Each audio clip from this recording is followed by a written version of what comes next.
Hello guys, good evening. আশা করি তোমরা সবাই ভালো আছো। তো আমার দুদিন ধরে ছাদে ওঠা হয়নি, তো ছাদে এসে দেখি যে এই ফলটা দেখো অনেকটা বড় হয়েছে, কিন্তু এই পাপড়িগুলো একটু পচে যাচ্ছে। আর আগে দেখো যেগুলো হয়েছিল সেগুলো দেখো তার মধ্যে দুটোই বড় হয়েছিল, তো এই দুটোই দেখো পেকে গেছে। তো দেখো এখানে ভালো করে যে এই যে দুটোই ফল পেকে গেছে। তো আর একদিন পরেই এটা আরও ভালোভাবে পেকে যাবে, আরও একটু ডিপ কালার আসবে, কারণ একটু হালকা হালকা কালার হয়ে রয়েছে, আর একটু ডিপ হবে। আর এই দেখো এই পাপড়িগুলো এখানেও বৃষ্টির জন্যে, এত বৃষ্টি হচ্ছে সেইগুলো একটু পচে যাচ্ছে। তো আর এক দুদিন পরেই আমরা এটা পেরে নেবো, কারণ এটা হয়ে এসছে। তো আর এক দুদিন পরে এটা ভালোভাবে পেকে যাবে। তো গাইস পেরে নেবো সেই জন্যে। আর এখানে দেখো গাইস আরও কিছু এসছে ছোট ছোট ফল, তো কি হয় এটা জানি না এখন।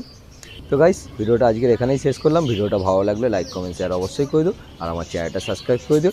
চলো টাটা, গুড বাই।